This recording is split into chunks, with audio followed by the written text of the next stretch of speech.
Once upon a time, before the world was created and all was dark and barren, Nyame, that is God, looked out of his spiritual home into the nothingness and was deeply saddened. His existence had been without beginning and would know no end, and through it all he was alone. So, stretching out his divine hands, he created Asasiya, who is the earth itself, and took her to be his companion. She is the mother of all living things. Once again, he stretched forth his hands and created the first light, Iria, that is the sun. In the same way, he created Osrane, the moon, and then Nsoroma, the stars. These were his first children, and together they would be known as Nsoroma, or children of the heavens.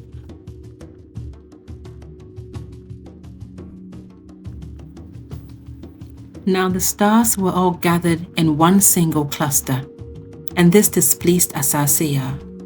So she told Nyame, and grabbing hold of the sky, he shook it vigorously with his mighty hands, scattering them across the entire sky. This in turn caused water to fall from the sky, filling the earth. The water fell on some parts, flooding them completely, whilst other parts were left dry and barren.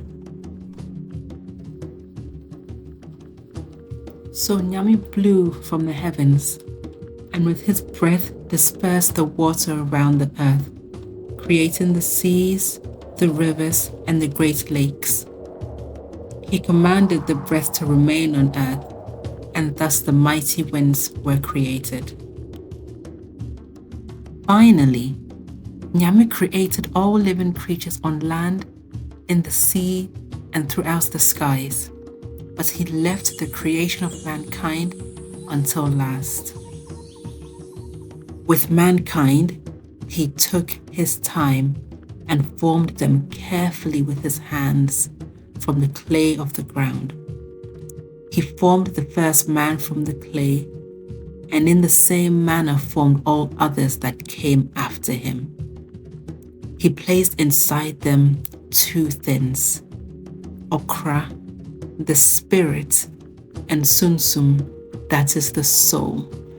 These animated them and brought them to life.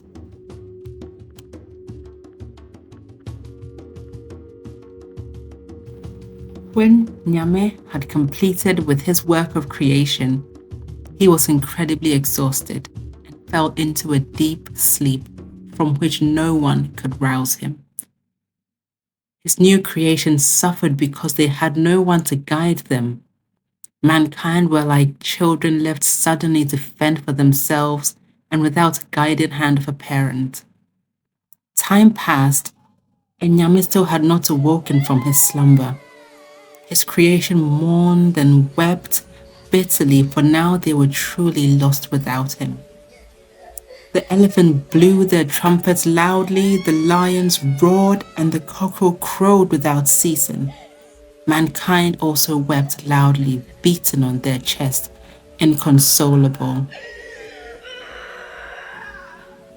Their tears fell to the ground, and when Asasiya, Mother Earth, the wife of Nyame, tasted the salt of their tears, she was distressed and asked why they wept.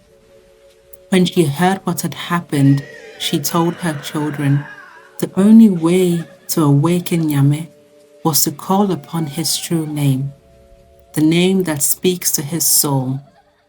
But she did not know it, for he had not told her.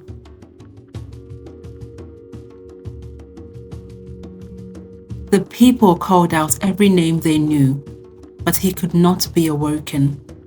They searched everywhere for clues of what his name could be, beneath the foot of the great mountains, inside the depths of the lowest valleys, within the rushing sounds of the great waves, and even in the hidden depths of the mysterious caves.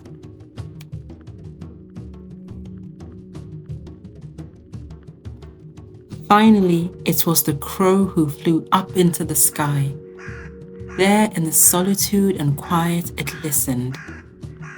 There in the air, in the breath which Nyame had breathed upon the earth, he heard it whispered. For in the wind he had also put his name. He flew to the place where Nyame lay and called his name. Hearing his name, Nyame arose from his sleep and creation rejoiced. That is why the Akan people say, if you want to speak to God, talk to the wind. And as for the crow, it was rewarded with a white collar around its neck to be a messenger of God for all time.